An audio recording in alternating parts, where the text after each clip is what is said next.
सभी मित्रों को मेरा प्यार भरा नमस्कार। आज मैं अपने चाचा जी के पास बैठा हुआ हूँ। पुनः आपके पास एक नया साक्षात्कार, नई वीडियो लेके आ रहा हूँ। जिसने इस चैनल को लाइक शेयर सब्सक्राइब नहीं किया है, प्लीज़ लाइक शेयर सब्सक्राइब ज़रूर करें, और जो है हम आगे को बढ़ते हैं। ये मेरे चाचा जी हैं, इनकी लंबी सेवा जो है आर्मी में रही हुई है, और बचपन से कैसे इन्होंने कहाँ से कैसे शिक्षा ग्रहण किया, और जो है कितनी परेशानियां या कठिनाइयों के बावजूद जो है अपनी शिक्षा को आगे बढ़ाया, तो उस बारे में ज़रा चर्चा करते हैं। फिर लंबी सेवा इनकी आर्मी में रही, एजुकेशन कोर में रहे, फिर वो जानकारियाँ धीरे धीरे लेते रहेंगे। तो चाचा जी, आज मैं आपसे, तो आप चाचा, आपका बर्थ कब का है? सर्टिफिकेट में पहले आपका शुभ नाम? प्रताप सिंह सामंत। हाँ। रैंक? रैंक सूबेदार मेजर ऑनरी लेफ्टिनेंट। अच्छा, तो बर्थ कब का है आपका? कागजों में 1 जनवरी 1946 है। चलो ठीक। और वैसे 44 का होगा। अच्छा, तो चलो पहले इतना वो नहीं रहता था ज़्यादा रियल और उसका ठीक। तो आपकी एजुकेशन कहाँ, हम दिगरा में हुई, या आपका बर्थ कहाँ का है? दिगरा या गोरीछाल आ गए थे? मेरा जन्म तो हुआ ये सालधारा चरमा के पास। अच्छा, वहाँ कैसे चले गए? वो मेरे पिताजी के मामा की ज़मीन थी, उनका कमाने वाला कोई नहीं था, तो उन्होंने कहा आप लोग कमाओ और खाओ।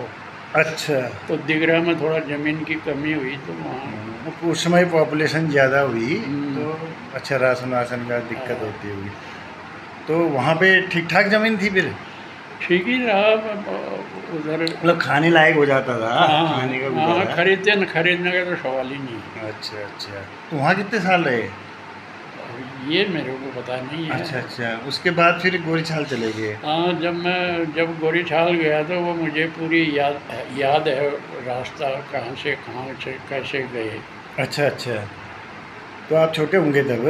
हाँ, तो शिक्षा तो गोरीछाल से स्टार्ट हुई फिर?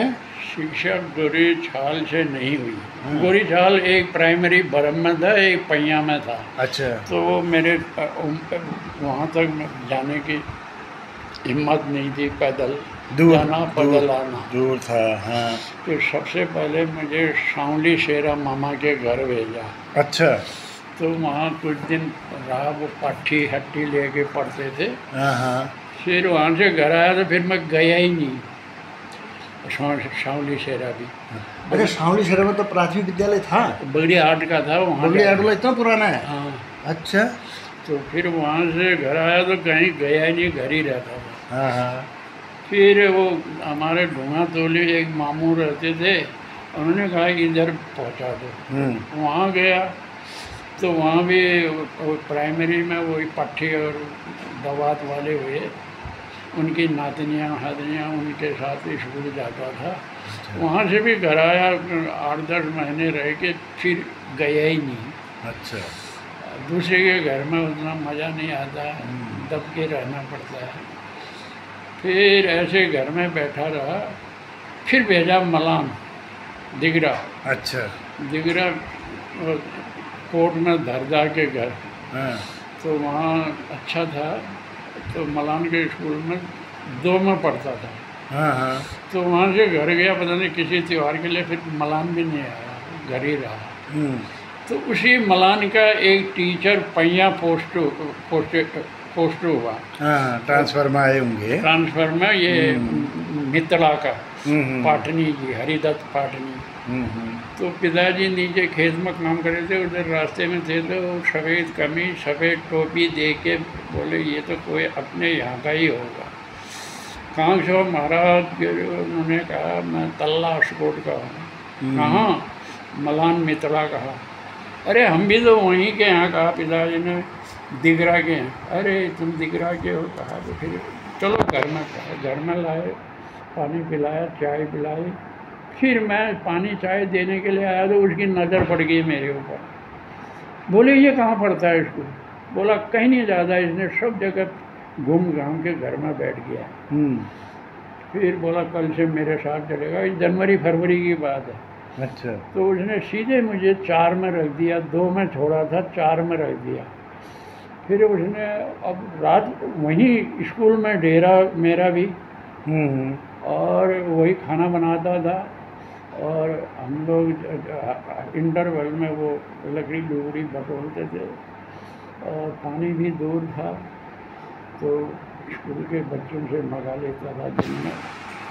फिर उसके बाद उसने 4 में रखा। जनवरी फरवरी का महीना था, 4 का इम्तहान दिया, और रात को भी पढ़ाता था 10 बजे तक। कक्षा 5 वालों के एक्स्ट्रा क्लास लगाते थे, तो उनके साथ मेरे को भी काम देगा, पढ़ाएगा। फिर सैटरडे को छुट्टी होगी तो अब तो आज फ्री हो जाऊंगा, घर जाऊंगा करीब। वो मेरे रात ही घर आ जाते थे हमारे घर। अच्छा। फिर वहीं बंधन में, फिर वहाँ भी पढ़ाई, फिर वहाँ भी पढ़ाई। अब वहाँ तो पढ़ाई नहीं। संडे का दिन वहीं रहेंगे, वही नहाएगा धोएगा सब करेगा। अपना खाना चावल अब खुद ही बनाता था, हमारे हाथ का नहीं खाते थे। फिर मंडे को सुबह उसने भात पकाया, फिर खाया, दोनों चले पैया, फिर पैया ही रहे हर सैटरडे को घर आ। तो फिर 5 में चला गया। 5 में 5-7 बच्चे थे, तो हमारा सेंटर पड़ा वहाँ बलवा कोट में। बलवा कोट, ढोंगा तोड़ी, बरम, पैया, 4 स्कूल में। तो वहाँ मैंने टॉप किया। अच्छा, गुड है।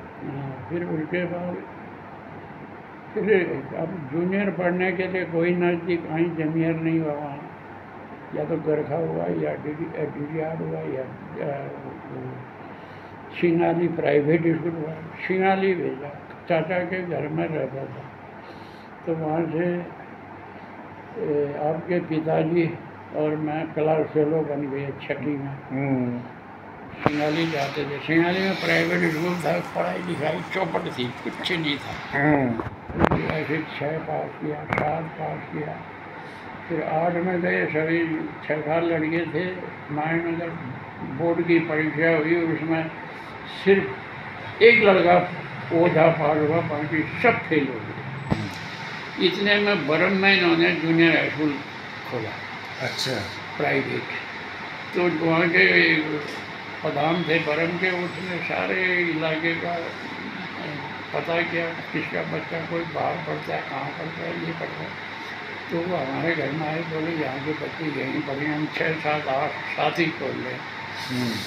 तो 2 लड़के कॉली के थे, और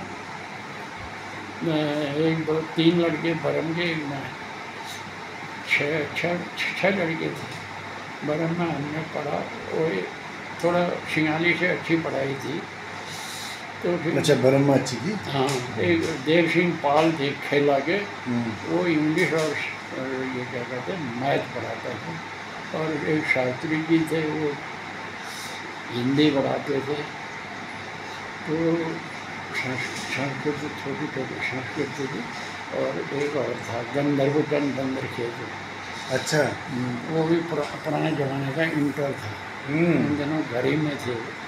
तो वो भी आए, तो पढ़ाया उन्होंने। फिर बोर्ड की परीक्षा के लिए नारायण नगर गए। नारायण नगर में एक टीचर हमारे साथ ही रहा, वहीं खुद ही बनाते थे खाना। परीक्षा दी, पास हो गए।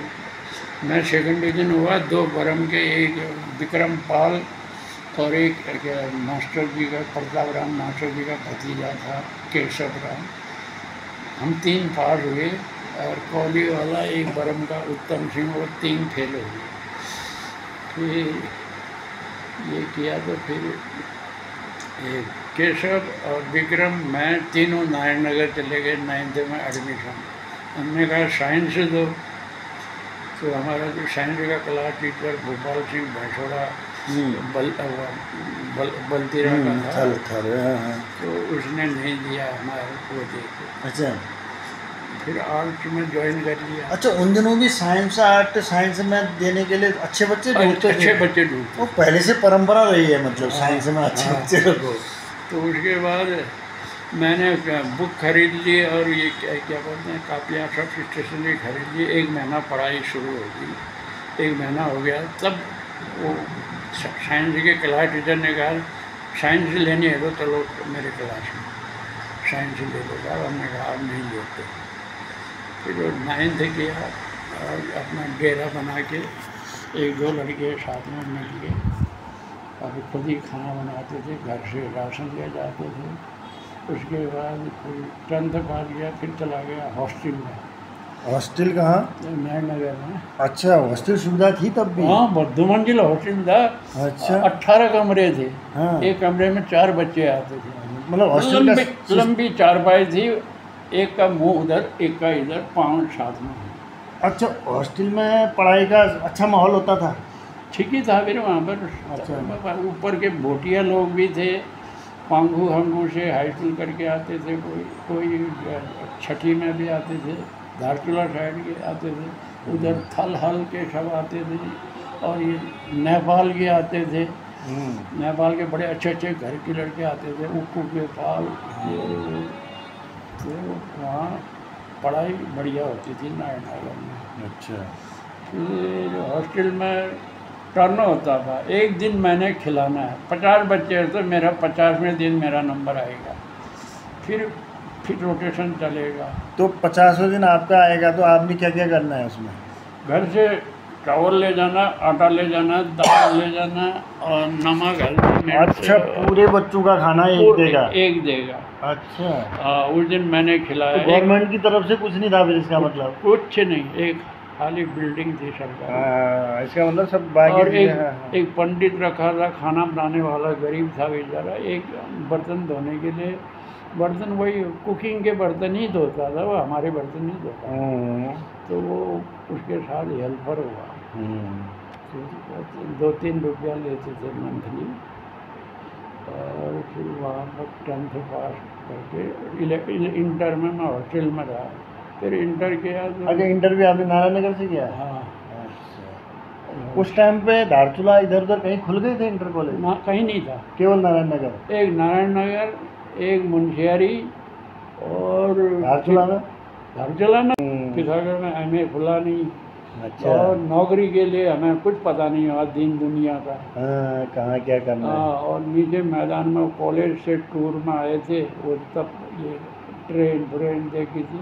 यूपी के 5 टाउन, कबाल टाउन बोलते हैं, कानपुर, लखनऊ, इलाहाबाद, बनारस और आगरा, ये सब घुमाया।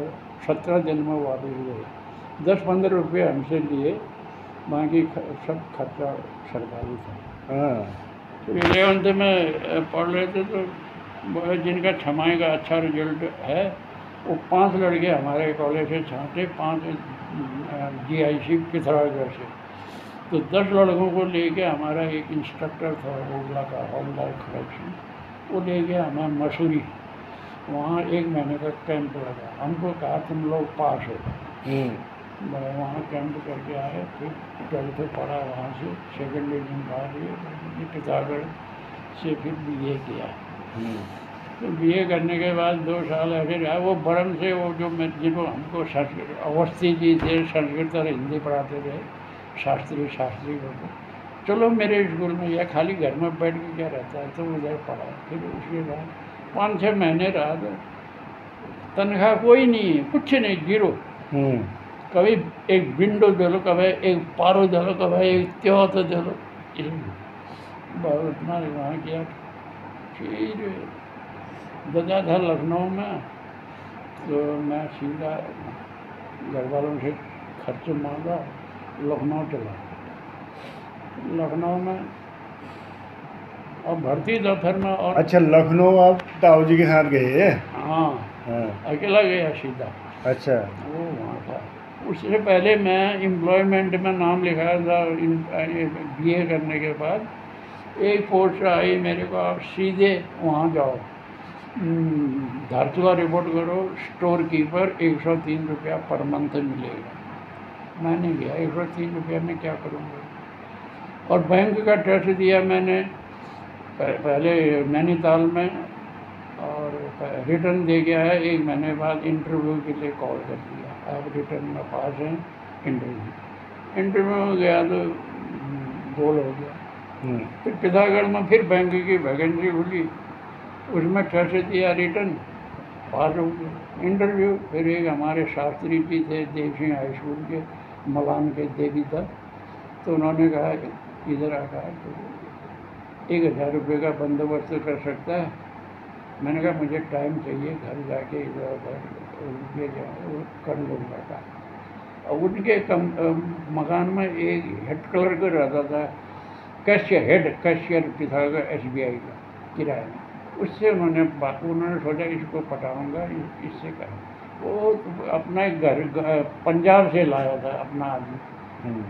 तो जब इंटरव्यू हुआ तो उसके बाद वो सेलेक्ट हो गया। 3-4 लड़के पिथागर प्रॉपर के थे, वो लोग सेलेक्ट हो गए, सब मैनेजर से रिटायर हुए। एक ये बलवाकोट, ये क्या कहते हैं, जो भोटिया घाटी बगड़, वहाँ का एक शोभन सिंह ग्वाल मेरा क्लासमेट था, वो सेलेक्ट हुआ। वो जॉन टीवी में मैनेजर भी था, मर गया तो वहाँ काम नहीं बना। फिर लखनऊ गया तो लखनऊ में रिक्रूटिंग ऑफिस हजरतगंज में था, दिलकुशा गार्डन के पास। तो वो लोग भर्ती है एजुकेशन, और जगह तो नहीं, एजुकेशन को कोई वैकेंसी नहीं। कितने बड़े हो BA, यहाँ MA BEd MSc वाले आ रहे हैं, तुम तो BA ही हो, ऐसे करके कटा दिया, कोई वैकेंसी नहीं। फिर जब बैठे रहा 3 महीने रहा लखनऊ में। और फिर एक ये हमारे गजय राम था तोली का, अच्छा, ये टेलर में था, फौज में नायक था, कमांड हॉस्पिटल में एम्बुलेंस का। वो आया, भाई तेरा कहीं कुछ नहीं बना? मैंने कहा नहीं बना। तो मैंने कहा मैं भर्ती के लिए क्या, वैकेंसी नहीं है, मैं कराता हूँ। वो एक जो न्यूरो सर्जन होता है ये खोपड़ी का, उसका बटमैन था, कर्नल का। तो ले गया, मेरा भाई आया घर से, सर इसको भर्ती कराना है। तो मेरे को तो वहीं ले गया बंगले।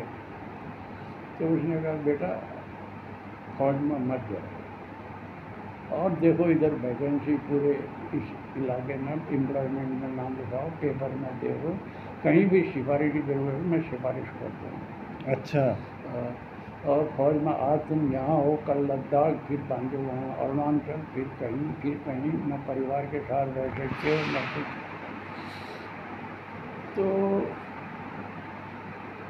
फिर आया फौजी लाइन में, तो फौजियों ने कहा, दादा के साथी ने बोला हमें 14 साल सर्विस हो गई, एक फित्ती है हमारी, तो सीधे हौलदार बन रहा, तेरे को मास्टर जी बोलेंगे, पढ़ाना है तेरा, लाइब्रेरी में बैठना है, पेपर पढ़ो, किताब पढ़ो, ठाड़ है मास्टरों के। तो यहाँ जा गया उसमें। फिर मैं गया, मैंने कहा साहब जाना है, ठीक है।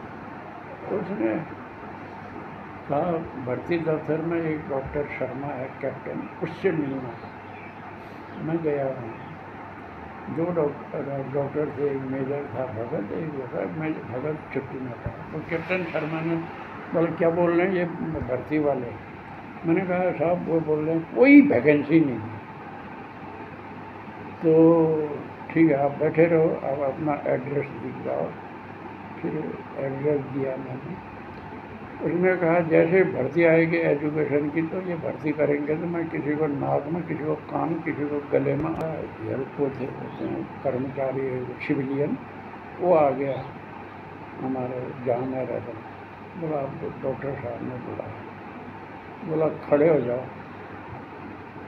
गया तो वहाँ उन्होंने कहा खड़े हो जाओ। उनको पता लग गया था सिफारिशी आने, डॉक्टर ने कहा होगा अरे ये तो डॉक्टर का आदमी है। हाँ तो सब कुछ किया, एक रिटर्न टेस्ट भी लिया, एक साइकोलॉजिकल टेस्ट भी लिया। उसके बाद डॉक्टर के पास गया, फिट हो गया।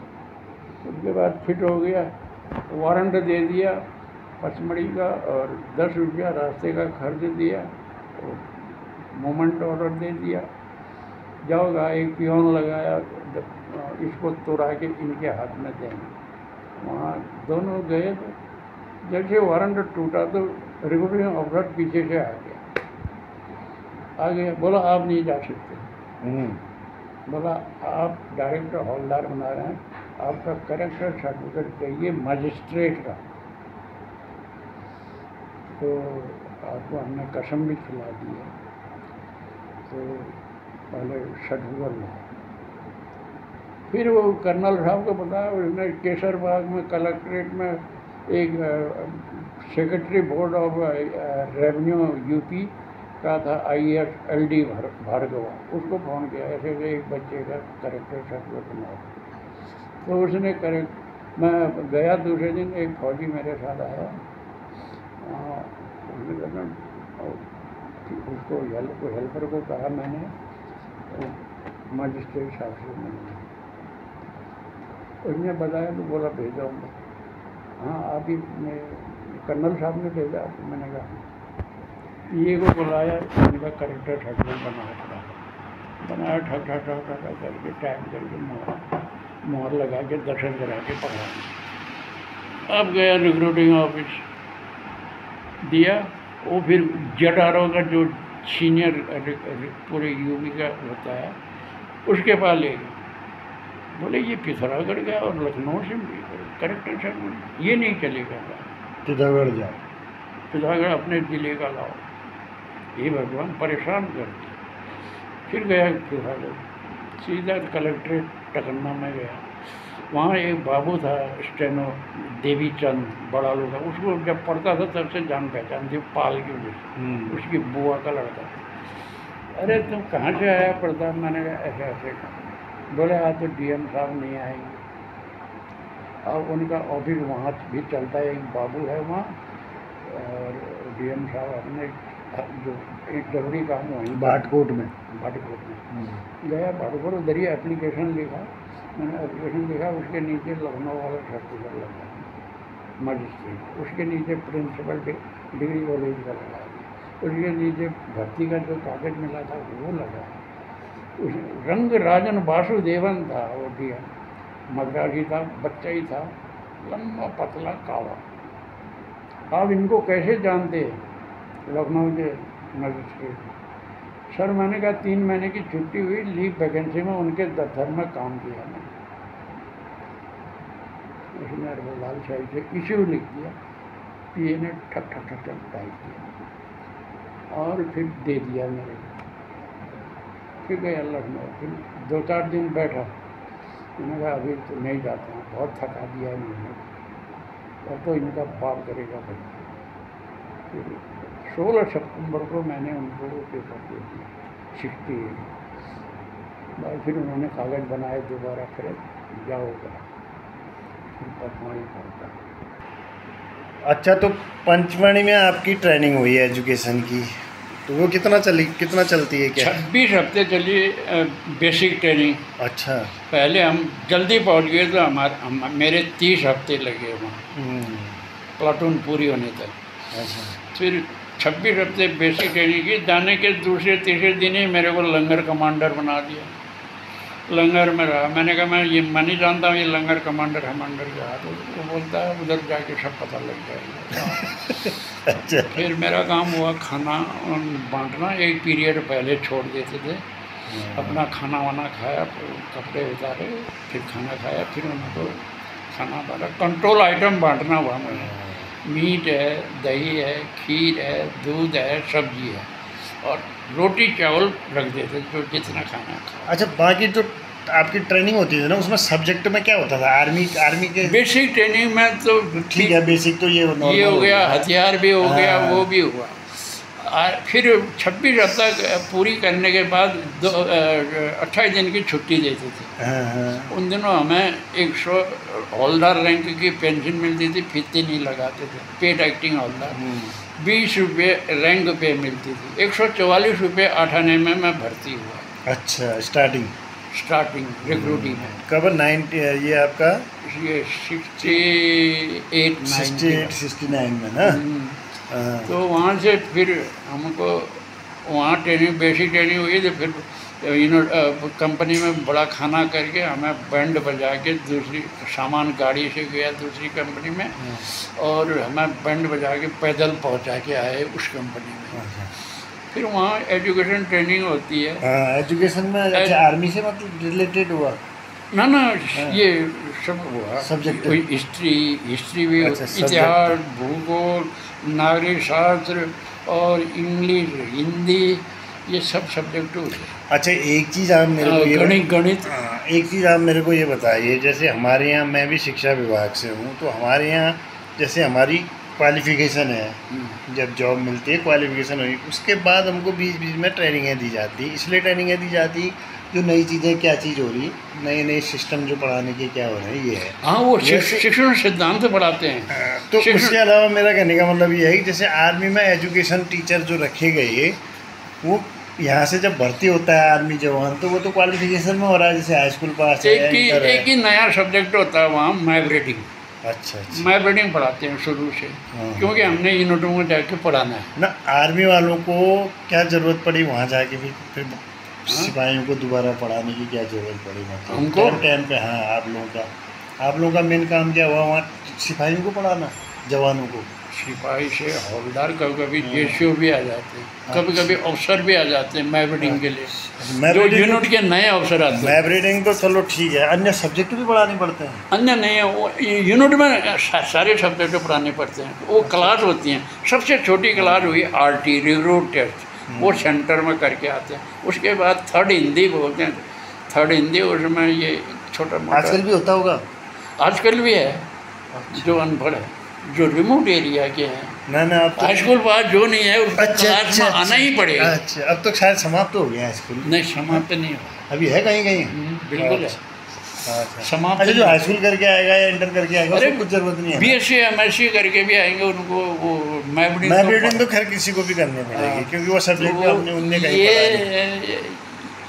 हाई स्कूल पहले ये था, जो हाई स्कूल करेगा, कई विदाउट मैथ वाले होते हैं, बगैर मैथ के हाई स्कूल होते हैं, उनको मैथ स्टैंडर्ड पढ़ाना पड़ता है उस लेवल का। और कोई वो क्या कहते हैं, मैथ हो गया, और विदाउट इंग्लिश वाले होते हैं, तो उनको वो इंग्लिश भी पढ़ानी पड़ती है।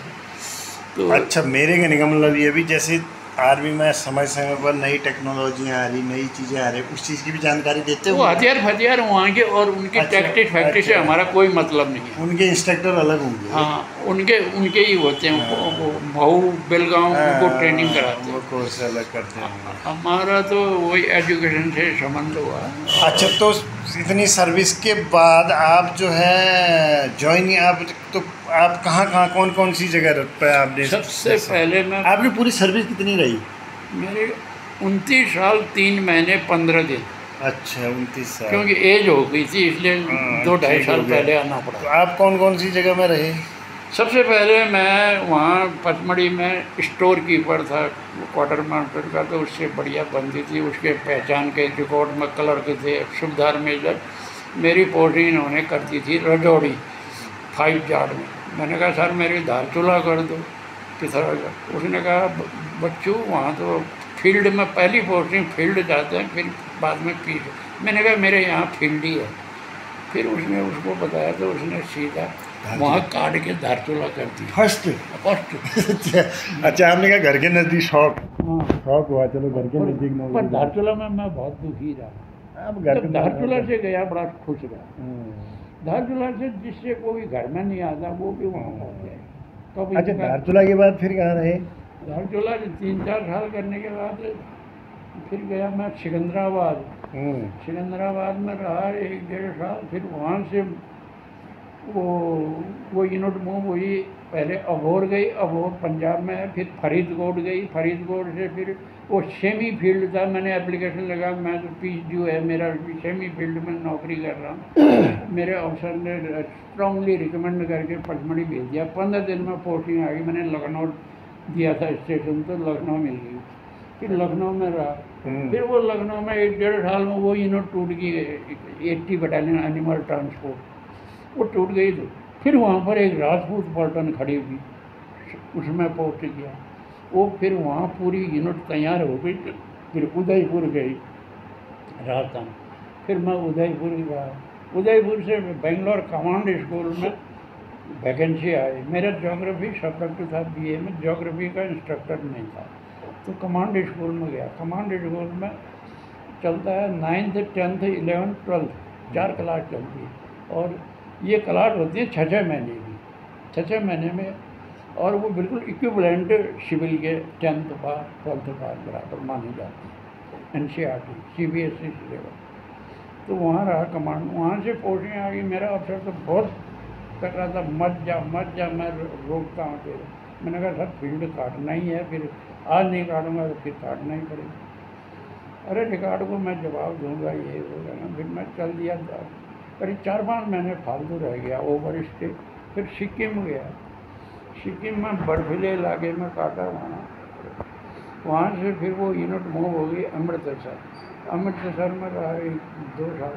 वहाँ ब्लू स्टार ऑपरेशन होने से 5-6 महीने पहले में वहाँ से पोस्टिंग होगी जम्मू में, ईयर होगी स्क्वाड्रन एयरफोर्स में, वो एयरफोर्स। और जम्मू एरिया में कितने साल रहे थे आप? जम्मू में 3 साल बस। हाँ, हमारे 2.5-3 साल ऐसे ही होते।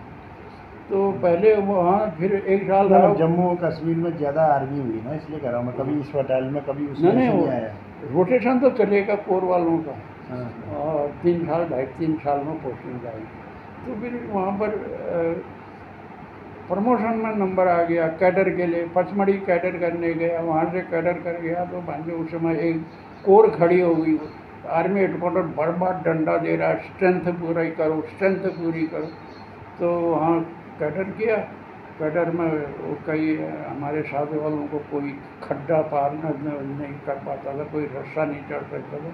जो पीटी का एक सूबेदार था वो खेल कर रहा था। फिर हमारे प्रिजाइडिंग ऑफिसर ने डांट मारा, आर्मी हेडक्वार्टर को जवाब आपने देना है या हमने देना है? वो बोला स्ट्रेंथ पूरी करो। तो जहाँ जितने ऑथराइज हैं एजुकेशन वाले वो पूरे करने हैं। एक कोर के अंदर कितने 2-3 डिव होते हैं, फिर एक ब्रिगेड, फिर एक डिव में 4 ब्रिगेड होते हैं, फिर ब्रिगेड हुई, यूनिट हुई, बहुत बड़े। बस कैडर कुडर किया, फिर पार्टी हुई, सारंग बोलते हैं वहाँ, चाय पानी है और स्वीट भी। रिकॉर्ड ऑफिसर भी आ गया उधर, उसने पोस्टिंग ऑर्डर सुनाया वहीं पर। और फिर प्रमोशन, कल से आप नाइट होता है, सीधे जाओ यूनिट में और जिसको जहाँ पोस्टिंग किया है वहाँ जाओ, अपना स्टार लगाओ। फिर जम्मू आया, फिर वहाँ से मैं 1-8 महीने उस यूनिट को छोड़ा ही नहीं। फिर गया मैं, उधर ही बगल में ब्रिगेड था, ब्रिगेड में गया तो वहाँ मैं नाइट सूबेदार बना। फिर वहाँ 3 साल, दोनों जगह के 3 साल पूरे हुए। तो फिर अरुणाचल 82 माउंटेन ब्रिगेड में गया, तो वहाँ 4-4 साल रहा। फिर वहाँ से मेरे को पोस्टिंग आई जोधपुर आई, ये आर्टिलरी में। इसका 2 साल हो रहा उसमें। तो ये यूनिट मूव का ऑर्डर आ गया रजौरी। यूनिट को पहुंचाने, बच्चों को घर पहुंचाया और यूनिट को पहुंचाने रजौरी गया। रजौरी मेरा रिलीवर नहीं आया तो 6 महीना वहाँ रुकना पड़ा। फिर रिलीवर आया तब छोड़ा। फिर जोधपुर सिग्नल रेजिमेंट में आए। सिग्नल रेजिमेंट में वहाँ का टाइम पूरा हुआ जोधपुर का। तो फिर मैंने एप्लीकेशन दी। लास्ट पोस्टिंग थी, सूबेदार था। अच्छा। रिटायर होने वाला था 95 में। तो मैंने एप्लीकेशन दिया। फर्स्ट चॉइस दिया मैंने Pithoragarh, second choice Haldwani, third choice Bareilly दिया। उसने ठग बरेली दे दिया। अच्छा। बरेली मेरे बहुत बढ़िया यूनिट मिल गई, फॉर्मेशन हेडक्वार्टर, कोई किच नहीं, अपना अलग branch, 3 education holder, 2 JCO, 2 clerk, 1 officer बहुत जेंटल शाही ऑफिसर मिल गए। वहाँ पर मेरे काफ़ी काम हो गए। इलाके का भर्ती भी हो गया, घरवाली का ये ऑपरेशन सब। चाची का क्या हुआ था? चाची का क्या हुआ? हार्ट का ऑपरेशन था ना? हार्ट का पूरा ओपन हार्ट है, दिल्ली में ना? दिल्ली आराम में। यहाँ से रेफर किया डॉक्टर ने, जा ही नहीं रहे थे। ऑपरेशन तो जोधपुर में ही हो जाना था, जोधपुर से पुणे भेज रहे थे। बहुत समझाया सीओ ने भी, बोला आप ले जाओ, पढ़े लिखे आदमी हो के ऐसा क्यों करते हो? आपके बच्चे मैं देखूँगा, 2 जवान लगाऊँगा, तीनों टाइम खाना पहुँचाएँगे, कपड़े धो भी देगा और सब मैं चेक करते रहूँगा, और आप जाओ, ले जाओ, और जो चीज़ ज़रूरत पड़े मैं यहाँ से पुणे तक फौज की लाइन लगा दूँगा, ब्लड जो भी चाहिए। तो ये मानी नहीं, और उनकी बातें सुन के मानी नहीं, भूख हड़ताल कर। फिर कैंसिल सीओ ने इतने भाषण दिए, मेरे को आंसू आ गए। वैसे डॉक्टर ने कहा जब तक ये वर्दी है फौज पूछेगी, उसके बाद कोई नहीं पूछेगा, आप इतना पैसा भी खर्च नहीं कर पाओगे, 4-5 लाख का खर्च है ये। तो मैंने कहा साहब नहीं मान, दे दिया गुस्से में उसने पेपर। उसने बहुत मेहनत करके पढ़ाई, वो मशीन हमारे यहाँ नहीं थी इको वाली, तो सिविल में रेफर किया। सिविल में गवर्नमेंट हॉस्पिटल में 2 महीने बाद नंबर पड़ा, वहाँ इको कराया, इको में पकड़ा गया, हार्ट में सुराग है। जब देखो वो पैदा हो गया, सफलतापूर्वक हो गया ऑपरेशन। हाँ। दिल्ली आरआर में ना? हाँ, दिल्ली आरआर में भी बहुत बढ़िया डॉक्टर। फिर यहाँ से गया, जिस दिन चेकअप कराने रेफ़र किया तो उस दिन ही पाँच रोड डर दिल्ली ढंग तक मुँह है न कुछ, अब मैं मारने वाले हैं। तो दिल्ली में गया, मैंने कहा डॉक्टर की बातें, डॉक्टर ने भी कहा डॉक्टरों की बातें सुनना, पेशेंटों की बातें सुनना, फिर आपका मन बदल जाएगा, ये होगा। तो बड़ा अच्छा है। तो फिर दिल्ली में पेशेंटों से बात किया, उन्होंने सब चेकअप किया, पूरे 3 दिन चेकअप में लगा। फिर उनकी कॉन्फ्रेंस बैठी जॉइंट, बड़ा हार्ट ऑपरेशन। तो दिसंबर में गया था, मार्च 5 तारीख एडमिट, 9 तारीख ऑपरेशन, 2 बोतल ब्लड का बंदोबस्त करना। मैंने कहा साहब इधर ही से कर दो, मेरे यहाँ बहुत दूर है। बोले ये जो यहाँ जवान है ना दिल्ली में, जो बोतल में हैं, उनके लिए है ये खून इनका, आप लोग अपने रिश्तेदार लाओ।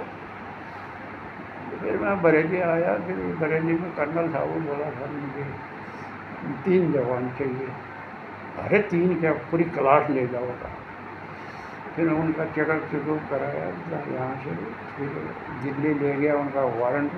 एक गुड़गांव का सिपाही पकड़ा मैंने कहा 2-3 दिन तुम अपने घर में रखना इनको। अरे मैं महीने भी रखूँगा, आप ले तो जाओ हम मेरे को। फिर वहाँ दिल्ली ले गया। मैं तो वो जेठू का लड़का गजी था, उसके यहाँ रुका पहली रात, दूसरे दिन चला गया हॉस्पिटल और वहाँ इसको एडमिट किया। दूसरे यूनिट में राजपूताना राइफल सेंटर के जैसे में उसमें अटैच हो। फिर ये आए, मंगलवार को बुलाए थे तो ब्लड देने, घर से लड्डू लाए, दही लाए, परोठा लाए, क्या क्या लाया है। हम लोग वो कहाँ खाए, मैंने नहीं खाया। फिर उन्होंने ब्लड दिया, 2 ही का ब्लड लिया, 20-20 रुपये दिए और 1 गिलास दूध, 1 गिलास खिलाया उनको हॉस्पिटल की तरफ से। फिर मैंने कहा चलो कैंटीन में उनको इडली डोसा खिलाया। उसके बाद मैंने दोनों को 500 रुपया दिया। बोला साहब 500 रुपये हम रक्तदान करने आए, कोई बेचने नहीं आए।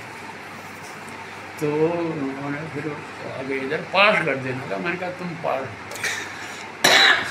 अच्छा, तो फिर बढ़िया ठीक ठाक ढंग से हो गया फिर ऑपरेशन उनका? हाँ, पर चक्कर बहुत हुई। 1 हफ्ते बाद फिर दिखाना कहा, वहीं वो तो खैर हॉस्पिटल में चक्कर। 1 महीने बाद, फिर 3 महीने बाद, फिर साल बाद। अगर प्रॉब्लम होती तो ये कागज़ ले आना, कभी भी आ जाना। प्रॉब्लम नहीं हुई हार्ट की। चलो ठीक है, अब चलो इतना हो गया, अब लंबी वीडियो हो गई है। अब बरेली से ही रिटायर हुआ। लास्ट अपॉइंटमेंट बरेली था ना आपका? लास्ट बरेली से ही हुए है।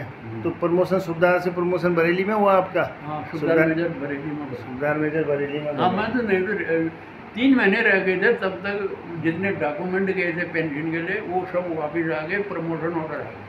अच्छा, चलो। फिर उसके बाद कितना टाइम और मिल गया फिर आपको सुबेदार मेजरी में? मैं क्या कहा, 1 सितंबर 95 को सुबेदार मेजर बना, 31 दिसंबर 97 को आउट हुआ। अच्छा, चलो ठीक। 1 जनवरी से 98 से आउट हुआ, 2-2.5 साल में। चलो ठीक है फिर अब काफ़ी लंबा हो चुका है, अब इसको यहीं पर समाप्त करते हैं। तो मित्रों, आज हुई हमारे चाचा जी से बात, लंबी बातें हुई। अभी तो काफ़ी कुछ जानकारियाँ इनके पास और हैं। ज़रूर हम अगले इंटरव्यू में या अगले साक्षात्कार में फिर आगे की कई चर्चाएं और करेंगे। अभी काफ़ी चीज़ें छूट गई हैं, तो आगे फिर नेक्स्ट में हम आपको और ज़्यादा जानकारी देने का प्रयास करेंगे। तो जिसने भी चैनल को सब्सक्राइब नहीं किया है, लाइक नहीं किया है, ज़रूर शेयर सब्सक्राइब ज़रूर करें। तो चाचा जी से हमने बहुत सारी बातें की अपने जीवन की, प्रारंभिक शिक्षा से आगे तक का सफ़र। तो इससे हमको बहुत कुछ सीखने को मिलेगा और आगे हम ज़रूर एक बार फिर आपके पास दोबारा पुनः जो है आपके पास फिर दोबारा आपके सामने उपस्थित होंगे। तब तक के लिए बाय बाय।